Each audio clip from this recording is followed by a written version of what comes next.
जय हिंद दोस्तों, वंदे मातरम। पिछले कुछ समय से हमारे देश में डेमोग्राफिक चेंजेस की बातें बहुत जोरों शोरों से होने लगी हैं। उत्तराखंड का नाम बार बार इस लिस्ट में सामने आ रहा है। वहीं अगर हम स्कूलों की बात करें तो चाहे बिहार हो या राजस्थान, पिछले कुछ समय में जिस प्रकार से जनसंख्या का हवाला देते हुए कि भाई यहाँ पर इस पर्टिकुलर समुदाय की जनसंख्या ज़्यादा है, इसीलिए उनके हिसाब से स्कूल में छुट्टी तय होगी या फिर प्रार्थना का तरीका तय होगा, ये सभी चीज़ों की खबरें हमें राजस्थान और बिहार दोनों ही जगह से मिली। बिहार में तो यहाँ पर 300 से भी ज़्यादा स्कूलों में मात्र इसीलिए छुट्टी का दिन बदल के शुक्रवार कर दिया गया क्योंकि वहाँ पर शांतिप्रिय समुदाय की जनसंख्या ज़्यादा थी। तो इन्हीं सब चीज़ों के बाद डेमोग्राफिक चेंजेस की जो एक पूरी हवा थी वो काफ़ी तेज़ी से हमारे सामने चल के आने लगी। खास तौर पर ये चीज़ें होने लगी बॉर्डर वाले क्षेत्रों में। अब बॉर्डर वाले क्षेत्रों में अगर ये चीज़ें हो रही हैं तो हमको ये भी देखना पड़ेगा कि हमारी सीमाएं कैसे देशों से लगी हुई हैं। फिर चाहे हम बांग्लादेश की बात कर लें, म्यांमार की बात कर लें, नेपाल की बात कर लें या पाकिस्तान की बात कर लें, नेपाल भी इसमें शामिल है। तो ऐसे में डेमोग्राफिक चेंजेस जो हो रहे हैं वो डेमोग्राफिक चेंजेस काफ़ी ज़्यादा मतलब इस तरफ भी एक पॉइंट आउट कर सकते हैं कि भाई घुसपैठ बढ़ रही है। अब घुसपैठ बढ़ती है तो भाई केंद्र की जो सरकार है उसके ऊपर तो उंगली उठनी है। और इसीलिए सुनने में आ रहा है कि अब बॉर्डर के जो कुछ राज्य हैं उनकी सीमावर्ती क्षेत्रों का जो कंट्रोल है वो जल्द ही बीएसएफ के हाथों में दिया जा सकता है। बांग्लादेश और नेपाल जैसे पड़ोसी मुल्कों की सीमा से सटे इलाकों में होने वाला डेमोग्राफिक बदलाव सुरक्षा एजेंसियों के लिए एक चिंता का सब्जेक्ट बन चुका है। ये बदलाव बिल्कुल भी नॉर्मल नहीं है। पिछले 10 साल में उत्तर प्रदेश और असम के बॉर्डर वाले इलाकों में जनसांख्यिक में अप्रत्याशित परिवर्तन हुआ है। आपको जानकर हैरानी होगी कि ऐसे इलाकों में अचानक से साल 2011 के बाद से 32% मुस्लिम आबादी बढ़ चुकी है, जबकि पूरे राज्य में मिलाकर ये दर मात्र 10 से 15% है।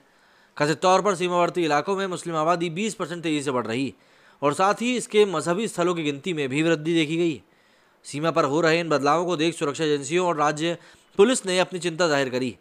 उन्होंने गृह मंत्रालय को भेजी गई रिपोर्ट में इसे राष्ट्रीय सुरक्षा के लिहाज से एक संवेदनशील मुद्दा बताया है और मांग करी गई है कि बीएसएफ के अधिकार क्षेत्र को 50 किलोमीटर से बढ़ाकर 100 किलोमीटर किया जाए ताकि उन्हें जांच में आसानी हो। इस मुद्दे पर केंद्रीय गृह मंत्रालय से भी बयान आया है।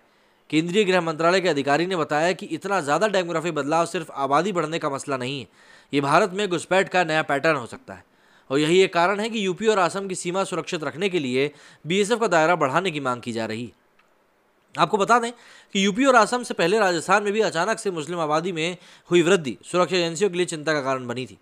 बीएसएफ अध्ययन में सामने आया था कि राजस्थान के इलाकों में हुआ जनसांख्यिक बदलाव में अजीब सा फर्क था। जहां बाकी समुदाय के लोगों में केवल 8 से 10% आबादी बढ़ी मिली थी, वहीं मुस्लिमों की जनसंख्या 20 से 25% तेजी से बढ़ी थी। इसके अलावा अचानक से ज़्यादा बच्चों को मदरसों में ज़्यादा देखा गया था और ये भी पता चला कि पोखरण, मोहनगढ़ और जैसलमेर जैसे सीमा वाले इलाकों में अचानक देवबंद के मौलवी आने लगे जो समुदाय को कट्टरपंथ की तालीम देते थे। नेपाल से लगे उत्तराखंड के इलाकों का भी यही हाल है। यहाँ के लिए भी सुरक्षा एजेंसियाँ चिंता जता चुकी हैं। पिछले साल गृह मंत्रालय को भेजी गई रिपोर्ट के अनुसार वहाँ मजहब विशेष की आबादी 2011 की मतगणना से 2.5 गुना ज़्यादा बढ़ चुकी है। सुरक्षा एजेंसियों का दावा था कि पाकिस्तान की खुफिया एजेंसी नेपाल के रास्ते भारत में सक्रिय है, यहाँ मदरसों को खोल रही है और यहाँ पर अवैध निर्माण भी लगातार किए जा रहे हैं। उल्लेखनीय है कि इससे पहले उत्तर भारत में एक मुस्लिम पट्टी बनाने की साजिश का खुलासा एक लेख में हुआ था और दावे के मुताबिक पट्टी में पश्चिम बंगाल, बिहार, उत्तर प्रदेश, हरियाणा जैसे राज्यों के इलाकों को निशाने पर बनाए जाने की बात कही गई थी जो कि पाकिस्तान और बांग्लादेश से जुड़े थे। लेख के अनुसार मुस्लिम गलियारा बनाने के लिए मुस्लिम घुसपैठियों की जनसंख्या बढ़ाने पर जोर दिया जा रहा है। ये गलियारा बंगाल से बिहार, उत्तर प्रदेश और हरियाणा होते हुए पाकिस्तान में मिलेगा।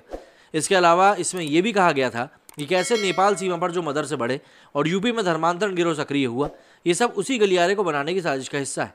दावे के अनुसार मुस्लिम बहुल इलाकों में जैसे कि मुजफ्फरनगर जहाँ पर 50%, मुरादाबाद 46%, बरेली 50%, सीतापुर 129%, हरदोई 40%, बहराइच 49% और गोंड 42% में मुस्लिम पट्टी बनाने की साजिश की जा रही है।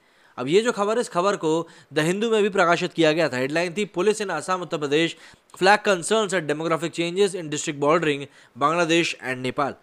मतलब ये कोई छोटी मोटी बातें नहीं है। आज की जो बात जो आपको छोटी लग रही है, हो सकता है वो कल के आने वाले समय में इतना बड़ा मुद्दा बन जाए कि आपको एक बार फिर से सोचना पड़ जाए कि ये क्या चीज़ें चल रही हैं और ये चीज़ें इतनी ज़्यादा पनप कब गई।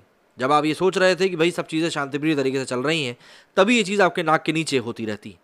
मेरी इस वीडियो में फिलहाल इतना ही। जय हिंद, जय भारत।